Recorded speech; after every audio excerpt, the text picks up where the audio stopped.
He was a billionaire with everything money could buy. Luxury cars, a private mansion, millions in the bank. And yet, on his next blind date, he showed up looking like a homeless beggar. Dirty clothes, worn-out shoes, messy hair. He wanted to discover one thing. Would a woman still choose him if she believed he had absolutely nothing? So he planned a series of blind dates. The first woman took one look at him and walked away. The second laughed in his face. Men like you should stop wasting women's time.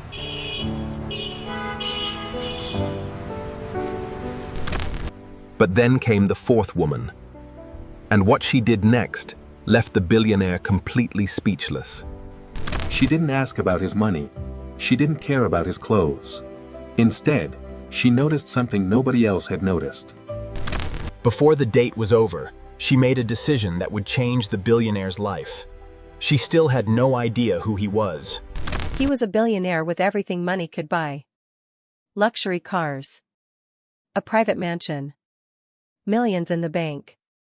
And yet, on his next blind date, he showed up looking like a homeless beggar. Dirty clothes. Worn-out shoes. Messy hair.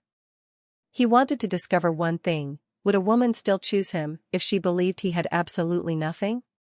So he planned a series of blind dates. The first woman took one look at him and walked away. The second laughed in his face. The third told him, "Men like you should stop wasting women's time." But then came the fourth woman. And what she did next left the billionaire completely speechless. She didn't ask about his money. She didn't care about his clothes. Instead, she noticed something nobody else had noticed. And before the date was over, she made a decision that would completely change the billionaire's life. But there was one problem. She still had no idea who he really was. And when she finally discovered that the homeless beggar sitting across from her was actually a billionaire, her reaction was nothing like he expected. Kelechi Obi owned 4 luxury hotels, a shipping company, and a private estate on the edge of Lagos. He had grown up poor, in a 2-room apartment with his mother, and had built everything he owned with his own 2 hands. He remembered every insult, every closed door, every person who once looked at him like he was nothing.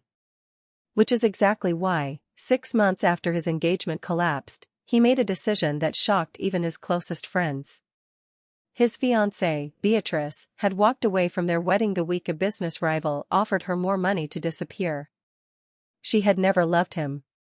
She had loved what he could give her. That betrayal left something broken in him, a quiet, aching fear that no woman would ever choose him for who he was, only for what he owned. So Kelechi came up with a plan. He would dress as a homeless man. He would sit outside his own hotel, dirty and tired, and let a private matchmaking agency, Golden Hearts, arrange a series of blind dates for him there. Each woman would be told only that she was meeting a mystery client.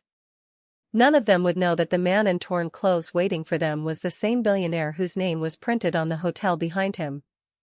"Are you certain about this?" his assistant, Tund, asked, watching Kelechi change into old, dusty clothes in the back office. "I need to know," Kelechi said quietly, "if one person out there can still see me, and not my money." The first date arrived at exactly 6 in the evening. Her name was Beverly, a well-dressed marketing executive who walked briskly toward the hotel entrance, eyes fixed on her phone. She glanced once at the ragged man seated near the door and wrinkled her nose in disgust, stepping wide around him as though he carried disease. "Excuse me," Kelechi said gently, standing slightly. "I was told to wait here, for a woman named Beverly."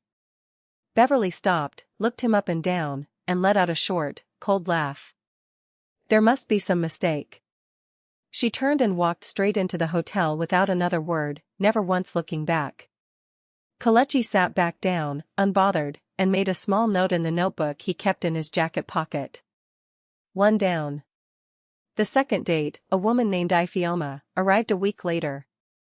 She actually stopped in front of him, hands on her hips, and studied him for a long moment. "Is this some kind of joke?" she asked. When Kelechi calmly explained that he had been asked to wait for her there, she burst into loud laughter, right in his face, loud enough that passers-by turned to look. You expect me to believe the agency set me up with a beggar?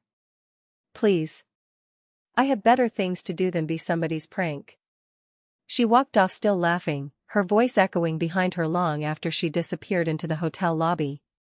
The third date, a sharp-tongued woman named Patience, did not even bother with pretense. She looked at him with open contempt. Men like you, she said flatly, should stop wasting women's time. If you cannot take care of yourself, you have no business taking anyone out on a date, real or fake. She walked away without waiting for a response, her heels clicking sharply against the pavement. 3 dates. 3 rejections.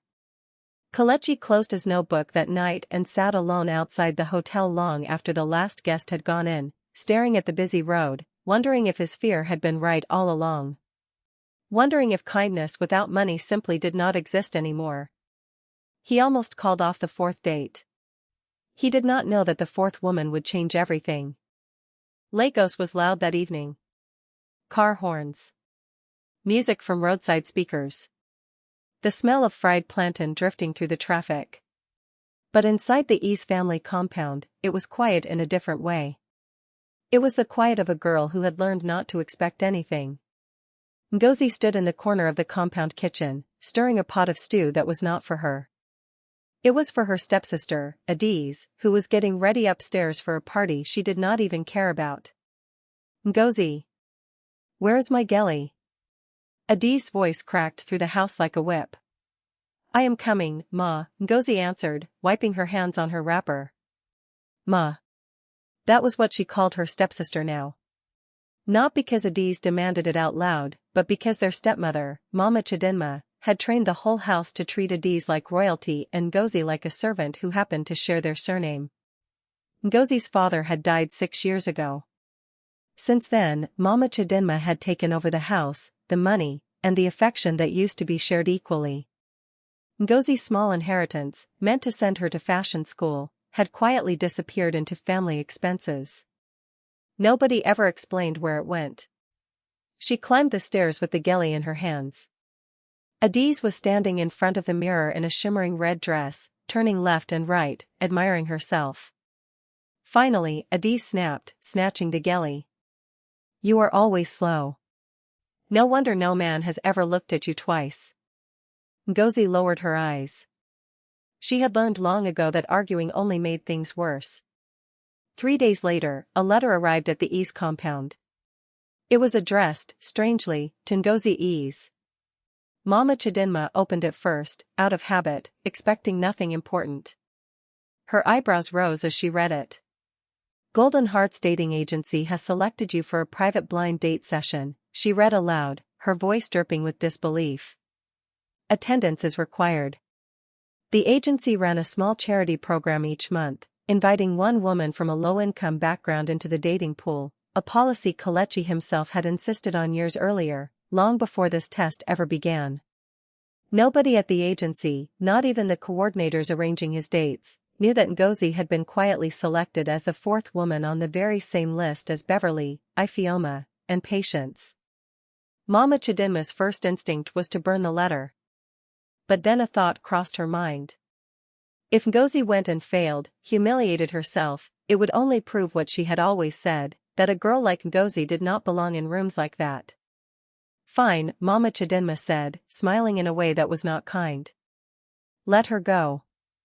Let everyone see where she belongs. Ngozi did not want to go. She had nothing nice to wear.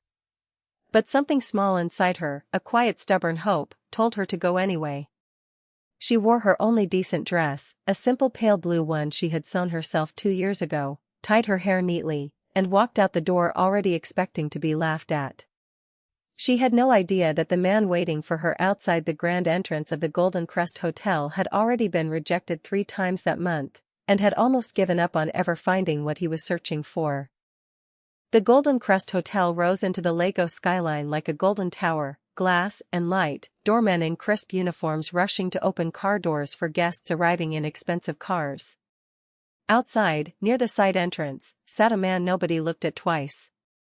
His clothes were torn and dusty. His hair was uncombed. He sat at a small plastic table with an old bowl in front of him, watching the world walk past without seeing him, bracing himself for a fourth rejection. Ngozi arrived on foot, having taken a shared taxi partway and walked the rest to save money. Her dress was simple. Her shoes were slightly worn. Unlike every woman before her, she was not rushing past him with her eyes on her phone. She stopped. "Good evening, sir," she said gently, crouching slightly so she could speak to him at eye level instead of looking down. "Have you eaten today?" Kelechi looked up, genuinely surprised. It was the first question anyone had asked him all week that was not an insult. "No, my sister. Not since morning." Ngozi reached into her small bag. Inside was a plate of jollof rice wrapped in foil, the dinner she had prepared for herself before leaving the house. She unwrapped it and placed it gently in front of him. "It is not much," she said, smiling softly. "But please, eat well." As she sat down across from him, waiting for the agency coordinator to call her name, Ngozi noticed something. His hands, resting on the plastic table, were not the hands of a man who slept on the street. There were no deep cracks in his skin, no thick calluses, no sun-darkened knuckles. His nails were trimmed. His posture, even now, sat too straight, too composed, like a man used to being watched and respected. She did not say anything about it. She simply tilted her head slightly, curious, and asked, "How long have you been out here, sir?" "On the streets?" Kelechi hesitated for half a second too long. "Some time now," he said carefully. Ngozi studied him a moment longer, not with suspicion, but with a strange, quiet gentleness, as though she had noticed a wound he was trying to hide, and had decided, without needing an explanation, to be kind to him anyway. "Whatever brought you here," she said softly, "you do not have to explain it to me. Everyone deserves a warm plate of food, no matter what road led them to this bench." Kelechi stared at her, something tightening in his chest that had nothing to do with hunger. 3 women had looked at his rags and seen nothing worth their time.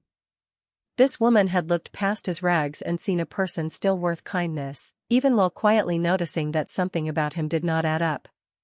He did not know it yet, but she had already noticed more about him than any of the first 3 women combined. Inside the lobby, an agency coordinator greeted Ngozi with polite confusion, clearly unused to guests who arrived on foot in simple dresses. She was led to a private lounge to wait. Meanwhile, a black SUV pulled up outside. 3 women stepped out, laughing loudly, dressed in expensive gowns. Ngozi recognized one of them immediately through the glass doors. Adiz. Adiz noticed the beggar still seated at his small table near the entrance. "Ugh, why do they allow people like this near a 5-star hotel?" she said loudly, wrinkling her nose. "Uncle, this is not a place for you. Please move before security calls the police." Kelechi lowered his eyes and said nothing, simply shifting slightly away, careful to keep his composure. But something inside him noted every word. Inside the hotel, Adiz walked past the lounge where Ngozi was seated and stopped in shock. "Ngozi? What are you doing here?" "I was invited," Ngozi said quietly. "For the blind date program." Adiz burst out laughing. "You? Ngozi, please, know your place. This world is not for you." She glanced toward the entrance and smirked. "I already saw you outside, feeding that beggar your own food. That soft heart of yours will keep you poor forever." Ngozi lowered her head and said nothing, the familiar shame settling over her shoulders like a heavy cloth. An hour later, event staff quietly guided Ngozi to a small private garden area at the back of the hotel, explaining that her date would meet her there shortly. It was peaceful, away from the noise and lights of the main event, with a single wooden bench beneath a flowering tree. A few minutes later, the same beggar from outside walked slowly toward the bench. "I was told to wait here," Kelechi said gently. "For someone named Ngozi." Ngozi blinked, confused. I am Ngozi. I am supposed to be meeting someone from the dating agency." Kelechi paused, then sat carefully at the other end of the bench. "The agency told me the same thing. Perhaps there has been a mix-up. May I sit with you, until they sort it out?" They talked. At first about small things. Then slowly, deeper things. Can I ask you something? Ngozi said after a while. Why are you out here, on the streets? You do not have to answer if you don't want to. Kelechi paused, choosing his words carefully. I lost everything I thought mattered. My pride. My comfort. People who claimed to love me only loved what I could give them. So now, I am simply trying to understand what real kindness looks like, when nobody expects anything from me in return. Ngozi nodded slowly, understanding more than he realized.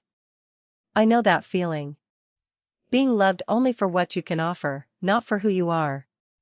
She told him everything. Her father's death. Her stepmother's coldness. The inheritance that vanished. The years of being treated like a servant in her own home. She had never said these things out loud to anyone. Kelechi listened without interrupting, his jaw tightening slightly with quiet anger on her behalf, though his face remained calm.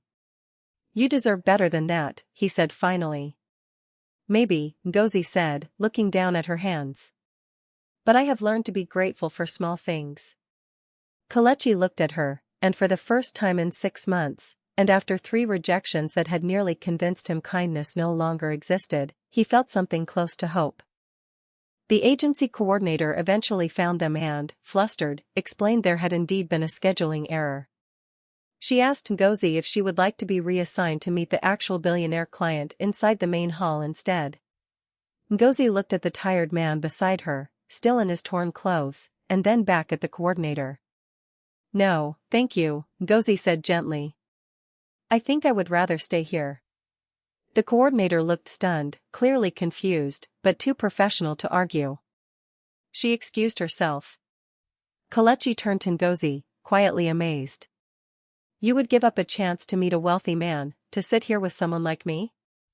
Ngozi shrugged simply. Money does not make a person good company. You have been kind to talk to. That matters more to me. Adiz, sensing gossip, made her way toward the back garden, curious. She spotted Ngozi still seated beside the beggar, laughing softly at something he had said. Ngozi. What is wrong with you? You had the chance to meet the mystery billionaire himself, and you are out here entertaining a homeless man? He needed someone to talk to. That is all, Ngozi said, standing, embarrassed but steady. That is all? Adiz laughed cruelly. Ngozi, you married poverty the moment you were born, and now you are choosing it on purpose. This is exactly why you will always be the daughter nobody wanted. Kelechi stood slowly, his presence suddenly filling the space more than his ragged clothes should have allowed. She is showing more class right now than anyone I have met at this entire event tonight, he said quietly, but firmly. Adiz rolled her eyes and walked away, leaving Ngozi standing there, humiliated but unbroken. Are you all right? Kelechi asked gently. I am used to it, Ngozi said. You should not have to be used to it, Kelechi said softly. Over the following 2 weeks, Kelechi, still appearing as a struggling man to Ngozi, found small reasons to see her again.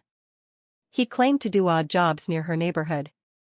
He would appear outside the small tailoring shop where she worked part-time in the evenings, mending clothes for extra money her stepmother did not know about. They would sit together on an old bench outside the shop, sharing roasted corn or a simple cup of tea, talking for hours about nothing important and everything that mattered. Tell me something you have never told anyone, Kelechi asked one evening, the sky turning orange above them. Ngozi thought for a moment. I wanted to study fashion design. My father promised to send me to a proper school before he died. I still have his old sewing machine. Sometimes I sit with it at night and imagine the dresses I would make, if things were different. Why don't you make them now? Ngozi laughed softly, without bitterness. Fabric costs money. Time costs money. Everything costs money I do not have. Kelechi looked at her small, calloused hands that had spent years serving others without complaint, and thought quietly of his own hands, still soft, still untouched by the kind of poverty she lived every day. The comparison sat heavily on him. One day, he said, I believe you will have everything you deserve. You sound very sure for a man with an empty bowl, Ngozi teased gently. Some things you just know, Kelechi said, smiling for the first time in what felt like months. Word had spread through the neighborhood that Ngozi had been seen repeatedly with a homeless man. Mama Chidinma heard the gossip at the market and stormed home in fury. Is it true? She demanded. You have been disgracing this family, sitting on the roadside with a beggar? He is a good man, Ngozi said quietly. He has never treated me unkindly. A good man? Mama Chidinma laughed harshly. Ngozi, listen to me carefully. If you bring shame on this family, I will not hesitate to send you back to your mother's village, where you belong. Adi smirked from the doorway. Maybe that is best for her. A beggar suits a beggar's life. Ngozi's hands trembled slightly as she continued washing the dishes, refusing to let them see her cry. Your father is dead, Mama Chidinma said coldly. And dead men do not pay bills. If you want to stay under this roof, you will stop this foolishness immediately. That night, Ngozi lay awake on her thin mattress, staring at the cracked ceiling, tears finally falling freely now that no one could see her. She thought about Kelechi's calm voice, his patient eyes, the way he made her feel like she mattered. Know your place. The words echoed in her mind, words she had heard her entire life. But for the first time, she found herself quietly, secretly, refusing to believe them. A few days later, Ngozi visited Kelechi near the tailoring shop, only to find him deep in a tense phone call, speaking in a firm, commanding tone she had never heard from him before. Tell the site manager the delay is unacceptable. I want a full report on my desk by morning, he said sharply, before noticing Ngozi approaching and quickly ending the call. Who was that? Ngozi asked, curious. Kelechi hesitated, caught off guard. Just, someone I used to work with. Before everything changed for me. Ngozi tilted her head slightly, the same quiet feeling from their first meeting returning, the soft hands, the straight posture, and now this. She said nothing, but she noticed. She had noticed something was not adding up from the very beginning, and she was beginning to wonder what it meant. A week later, walking past the Golden Crest Hotel on an errand, she saw a security guard at the staff entrance straighten sharply and greet a passing figure with visible respect, calling him sir in a tone reserved for someone important. For a brief second, before the man disappeared around the corner, she could have sworn it was Kelechi, dressed in a clean dark jacket instead of his usual torn clothes. She told herself her eyes were playing tricks on her. But quietly, in her heart, she was no longer entirely sure. 3 weeks after their first meeting, an enormous banner appeared across the city announcing the grand reopening gala of the Golden Crest Hotel. It was to be the social event of the year, attended by the city's wealthiest families, including the Ease family, since Mama Chidinma had secured an invitation through a business associate. Kelechi surprised Ngozi with an invitation of his own. I want you to come with me, he said. As my guest. Ngozi laughed nervously. Kelechi, you can barely afford a proper meal some days. How would you even get into a place like that? Let me worry about that, Kelechi said, smiling in a way that seemed to hold a secret. Just trust me. On the night of the gala, she wore her simple pale blue dress once again, freshly washed and pressed. She felt eyes turning toward her simple dress the moment she stepped into the glittering hall, whispers rising like smoke. Then she saw Adiz and Mama Chidinma near the entrance, both freezing in shock at the sight of her. Ngozi? What are you doing here? Mama Chidinma hissed. Security. This girl does not belong. She is with me, a voice said calmly. The crowd parted slightly as Kelechi stepped forward. But he was not wearing torn, dusty clothes tonight. He wore a perfectly tailored black suit, his hair neatly cut, his presence commanding immediate attention. Hotel staff bowed slightly as he passed. Ngozi's mouth fell open. Kelechi? What is happening? The hotel's events director rushed forward, practically shaking with nervous respect. Mr. Obi. We were not informed you would be arriving through the main entrance, sir. The entire hall fell into stunned silence. Mr. Obi? Adiz whispered. As in Kelechi Obi? The owner of Golden Crest Hotels? Kelechi stepped onto the small stage at the front of the hall, where a microphone had been prepared for the evening's official announcements. Good evening, everyone, Kelechi began. Many of you know me as the owner of this hotel. What most of you do not know is that for the past several weeks, I have been living a very different life. Murmurs rippled through the crowd. I dressed as a homeless man, Kelechi continued, and arranged a series of blind dates outside this very hotel, to find out something money cannot buy. I wanted to know who would treat me with kindness, when they believed I had nothing to offer them in return. His eyes found Ngozi in the crowd. 3 women looked at me in rags, and walked away without a second thought. One told me, to my face, that men like me were a waste of her time. A ripple of uncomfortable laughter and gasps moved through the hall. But the 4th woman gave me the last plate of food she had for herself, simply because she believed everyone deserves to eat. She noticed things about me that 3 other women never bothered to look for. She never once asked me for anything, not money, not favors, not status. She simply gave me her time, her kindness, and her honesty. He paused. Her name is Ngozi Ease. And she is the reason I still believe good people exist in this world. The hall erupted into whispers. Every head turned toward Ngozi. You called him a gatekeeper, Kelechi said, his eyes locking onto Adiz now. You told him to move away from the entrance before security called the police. Tonight, you were standing inside his hotel, drinking his champagne, at an event he personally paid for. Adiz opened her mouth, but no words came out. He stepped down from the stage and walked directly toward Ngozi. But her reaction was not what he expected. She did not run to him. She did not smile. She stood frozen, one hand pressed to her mouth, her eyes wide, not with joy, but with something closer to shock and quiet betrayal. Ngozi? Kelechi said softly, reaching her. You let me sit there, she whispered, and worry about you sleeping outside.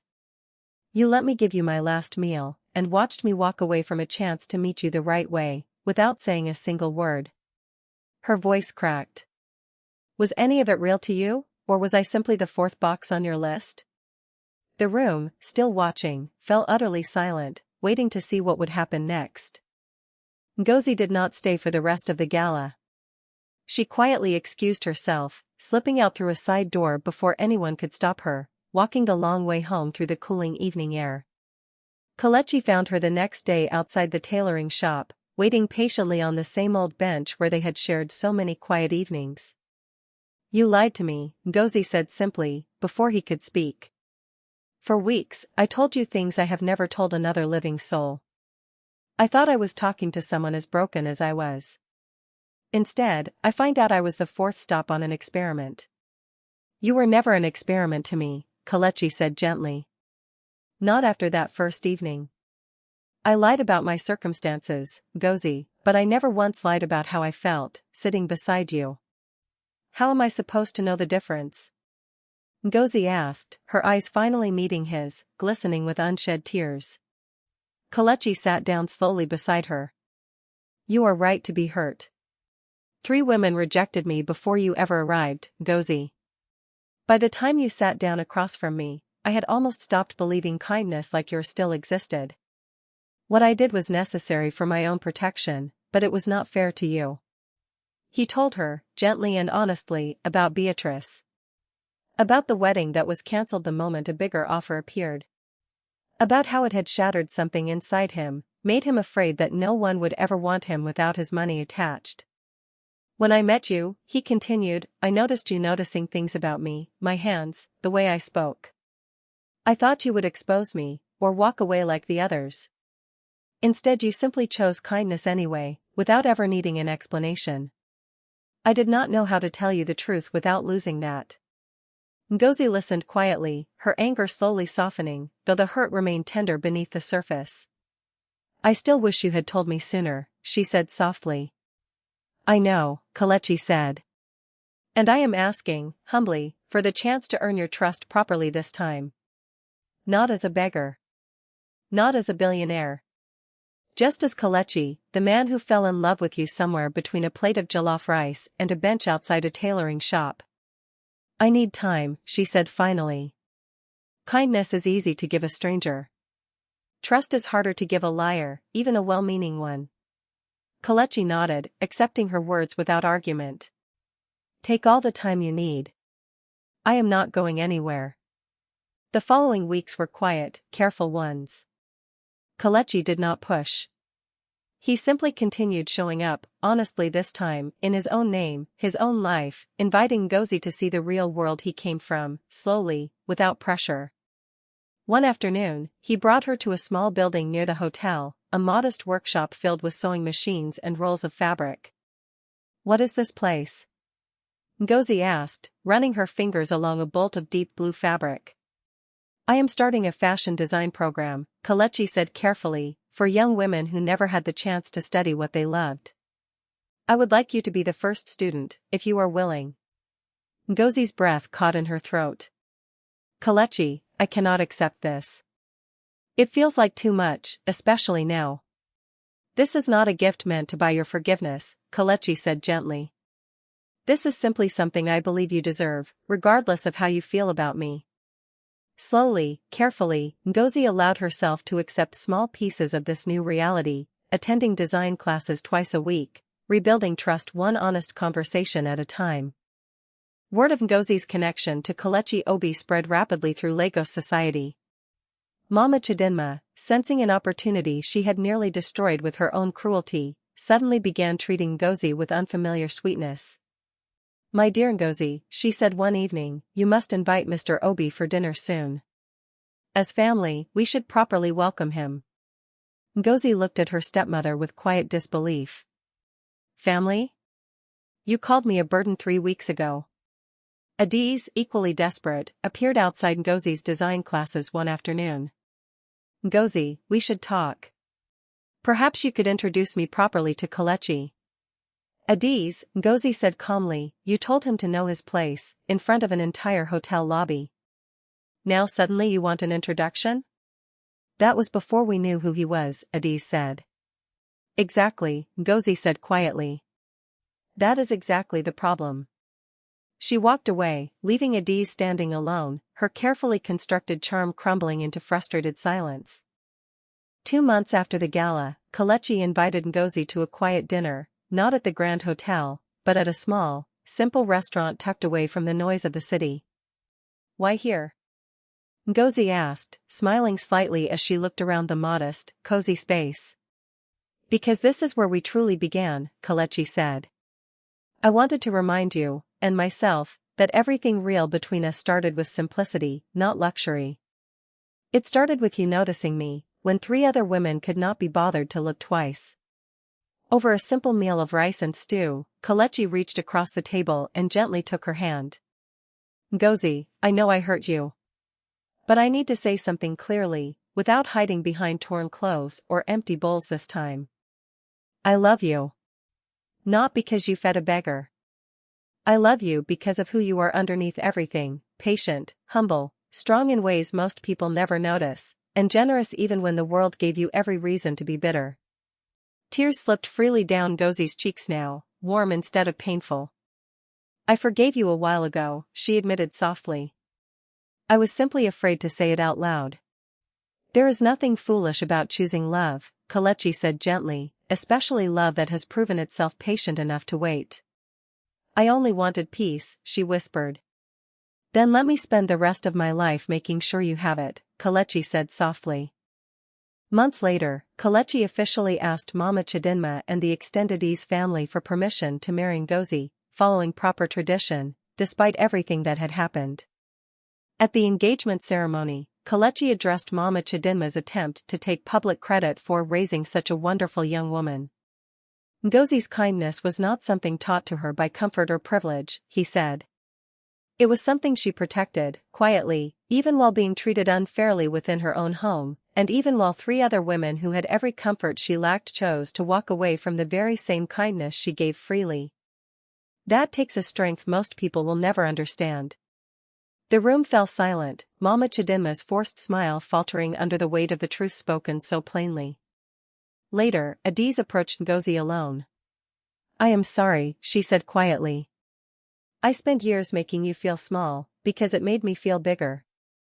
I did not understand, until I watched a room full of powerful people respect you simply for being yourself, that I was the one who was small all along. I forgive you, Ngozi finally said. Not because you deserve it right now, but because carrying anger has never once made me stronger. Kindness has. The wedding took place 6 months later, beneath a canopy of white and gold flowers, in a garden not unlike the one where they had first truly spoken to each other. Ngozi wore a dress she had designed and sewn herself, using skills learned in the very studio Kelechi had built for her. As she walked down the aisle, she caught sight of Kelechi waiting for her, dressed simply, deliberately, in a plain white shirt rather than an elaborate suit. You clean up nicely, Ngozi whispered, smiling as she reached him. I learned from the best that appearances mean very little, Kelechi whispered back, compared to what is inside a person's heart. As the ceremony concluded and applause rang out through the garden, Kelechi leaned close to Ngozi's ear. 3 women looked right through me, he whispered softly, and 1 woman finally saw me. She was the bride they threw away, and now she is the woman I will spend my entire life being grateful for. Ngozi smiled, tears of pure joy finally replacing years of quiet pain. Money changes people, she whispered back, but it never changed you. Not really. You were always this man, even sitting on the ground with an empty bowl. Kelechi kissed her gently as the crowd cheered around them, 2 people who had found, in the strangest possible way, that real love had never needed wealth to prove itself. It had only needed honesty, patience, and 1 small plate of jollof rice, shared freely, by the 1 woman, out of 4, who noticed him when it mattered most. 3 women looked at him and saw nothing. 1 woman looked at him and saw everything. Because real love was never about what you have. It was always about what you are willing to give, even when you believe no one is watching, and even when 3 people before you already walked away.